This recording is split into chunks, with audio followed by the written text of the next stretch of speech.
everyone, and welcome back to Jesse Hecht Creative. Today we're going over RYU from Street Fighter 2 Ultra, the final challengers from Jada Toys. Before we begin, make sure to hit that like button and smash that subscribe button. Now let's get to it. Let's check out the box for RYU. Having not played much Street Fighter, I can't really tell you all that much. From what I know, this is 1 player and 2 player, and there's a lot of points on this side versus this side. Apparently, either your player won or you're getting beat. KO over here, and I like how the meter goes down to KO on both sides. It's pretty interesting. We have the figure right over here looking awesome and really great. Can't wait to open him up. It's a little bit dusty though. And on the bottom, we do have the buttons for the arcade. We have the joystick on the right-hand side for both players. I don't know why it's not left and then right for righty or lefty or whatever, but it looks pretty cool. And we have apparently red, white, and blue buttons over here looking great. I thought they were always at a skew, but I guess they're straight on for this. And we have the logo Street Fighter 2 Ultra, the final challengers, with RYU's name over here with a nice gradient. We also have the sprite, I believe, for RYU. His character selection pose looking really nice over here. Some warnings. Jada. On the side, we have a selection of other characters who I'm not really sure where they are, and they're really nice. I love these pictures, and they look really great with a logo up here. On the other side, we have more characters with the logo. It's a little bit dark, hard to see on the bottom. He is from Japan, it says, his country of origin, and his fighting style is martial arts rooted in, I'm going to butcher this pronunciation right over here, Satsuken. Sure, let's go with that. On the back, we have more figures available. Chun-Li, RYU, and Fei Long. I'm just going to get RYU for now, but maybe if I like him enough, I'll get the rest and review them. We have the whole character selection screen on the bottom, looking really nice over here. JadaToys.com, made in China, Jada Toys 2023, in City of Industry. I'm pretty close to that, and I might check them out. We also have the logo on top, and a really cool splatter background, looking great in blue and black. And finally, on the bottom, we have all the legalese. There is a phone number and websites, emails, anything you want to contact with, and just tell them they did a great job. Now let's get RYU open and see what's inside. There are 3 pieces of tape on the top and a hanger. I don't want to mess that up, so I'm going to go for the bottom and cut that open right over here. One quick slice of the scissor, and we pull this out to reveal RYU in all of his glory, looking awesome. There's even further protection to pull out right over here, and this background is amazing. I might use it or something, but it looks really great. Cut the tab over here, cut the tab over here on this side, pull it off. You get a wonderful backdrop for your figure. RYU fits really nicely within the diorama. I love how that background looks. Taking him out is kind of simple. There are some pieces that do need cutting, so I'm just going to cut those really quick and take a look and make sure that everything's all cut, and then start poking through. Get all the parts, poke them through, make sure that little twist tie on the back doesn't get wrecked.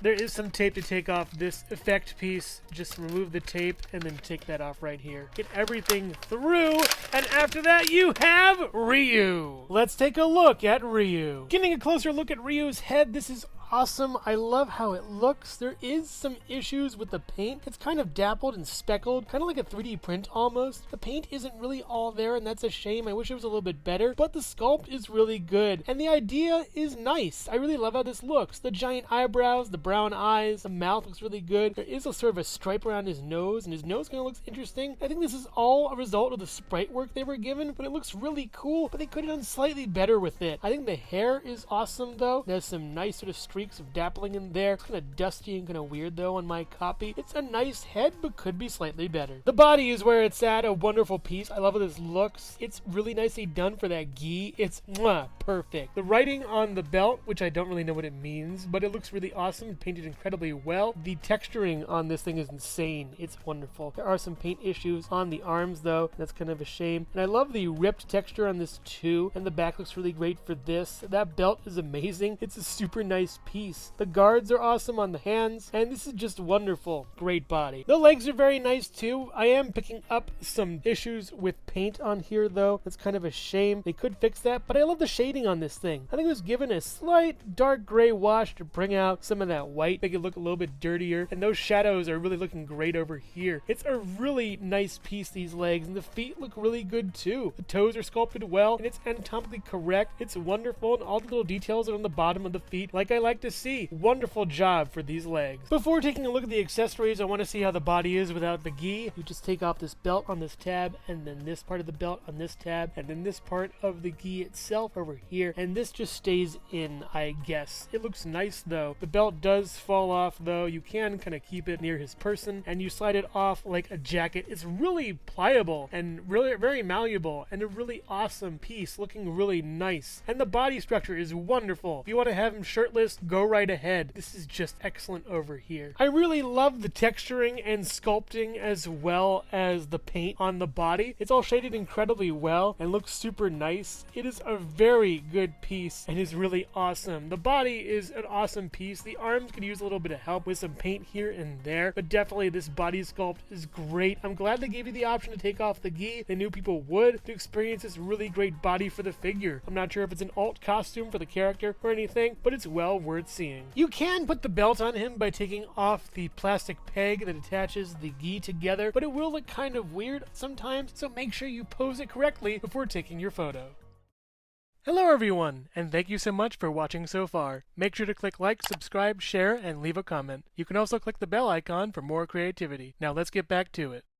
As far as accessories goes, he comes with 2 fists, and the paint is going off a little bit on this. I just wish it was a little bit better for this figure, because it is kind of premium in a way. It's a nice figure. It could use better paint. You get a swivel and then a hinge. I am kind of worried because the peg on this is a little bit thin for me. Just be careful when swapping the hands. He also comes with a pair of, I would say, gripping hands, or karate pose hands is more like it, but also Hadoken hands in a way. They look really cool. I like how they are. They're kind of stubby and big. I really love that. You can swivel and then hinge them very nicely. They work really well for posing. He also comes with a spare head that I don't know if this is a really great pose. The sneer could be a little bit better. He looks angry enough, but it doesn't look that angry to me. This is again done in a different kind of pose. Yet I think it could be better with the paint. There is some black flecks on that. That's kind of a shame. I think it's from the hair. That's kind of a bummer. I really wish the paint could be better on this figure, but sadly that's not the case. The eyebrows look good. The eyes look good. The mouth looks kind of weird and strange. This could be a little bit better. You could swivel and then go up and down and all the way around. This head and neck is multifunctional with some nice pivot, and it's good to see. And finally, he comes with some effects in a stand for a Hadoken energy ball. You just get this and put this at the bottom of this portion right over here, and then we go up a little bit to attach it to the top. There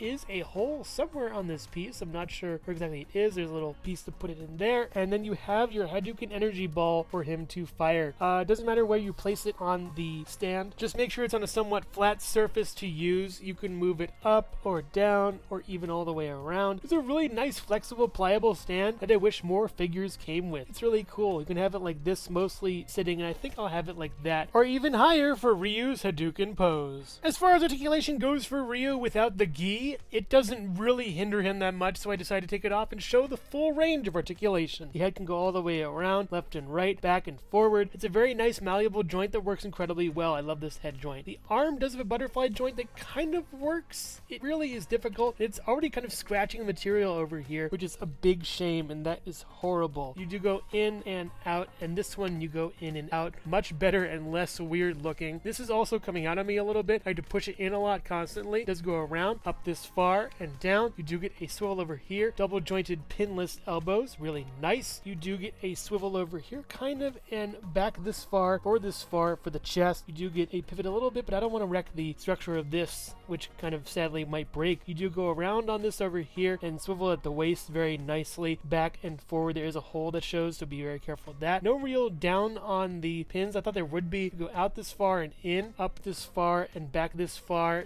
Double jointed pinless tech. Knees going up this far pretty well, not all the way back. Swivel up here. Swivel down here actually. That's pretty good. You can plant his feet however you want, and you do get a pivot, and you do go down this far and up this far, with these being not they're that malleable at all. It does fit underneath them nicely with 2 peg holes at the bottom of his feet. This is a really nice figure, marred by a lot of painting issues. I do feel like I may have gotten a bad copy somewhat. I'll work that out later on, but in the meantime, I'm pretty happy with this guy and would recommend him. He's great, but could be better. Here's how Ryu scales next to some of his other Smash Brothers contemporaries: Lucario, Twilight Princess Link, other M. Samus, and Lucina, and they look really nice together and pretty much in scale, even if the Pokemon is a little bit big. He also scales pretty fairly next to Mario, Wario, Pac-Man, and Luigi. Even if they are a bit small, they still can pack a punch. Sadly though, there are some figures that are pretty small, such as the SH Figuarts Bowser, Star Fox, Fox, and Falco, as well as the Pokemon trainer, but I don't think he can take Ryu on in a one-on-one fight anyways. The Piranha Plant, the guest star random fighter of the week, is pretty good scale though, and I do think he would work well in a match against Ryu. And finally, Ryu stands at about 5 3/4 inches tall or so, edging up to 6. He looks really nice, he feels really nice in hand. I do wish a couple QC issues were ironed out with this figure, but I really like how he looks overall. And also here's Jesse Hecht Creative. Hey Mom, check it out, I'm a black belt now. How'd I get it? Legitimately. Overall, I find that Ryu is fighting for me to like him. Jada Toys have come right out the gate with their figures in the past couple of years with the Universal Monsters line, and I really love that line's articulation and sculpt, with the paint has been left something to be desired. With this Ryu being no exception. I find that there's a lot of paint issues with this figure that are inexcusable, such as those heads. They're done with like a dot matrix printing kind of thing that just sours the figure when looking closely at it. Don't get me wrong, it looks nice in some parts, but when up close, it's a disaster. There's a lot of issues with black paint along the figure, and yeah, the shading is wonderful on the body, the gi, and the pants, but the main parts like the head and hands just have some bad paint on them. That being said, the articulation is fantastic. I love how the gi works on the figure. You can take it off with the black belt and on, and the paint on the black belt is really nice, but I just wish that all parts of the figure were treated equally. I really love how Ryu moves and acts, and also that Hadoken blast is great, but I do wish he came with maybe a few extra sets of hands to sweeten the deal. I appreciate the box too, being a replica of an arcade cabinet. That's a nice touch, but if that sacrificed some extra pieces for this figure, I would just go generic. I'm on the fence of recommending Ryu. On one hand, he has a lot of highs, but his lows are very noticeable. If you want to get him, I would go on clearance, but make no mistake, if you want to fight for this figure, fight in the streets. So which one is your favorite? Let me know in the comments below. Thank you so much for watching Jesse Hecht Creative. Feel free to click like, subscribe, share, or leave a comment. You can also visit us at jessehechtcreative.com, where you'll find more reviews like this one. Thanks again for watching and keep being creative. Stay tuned.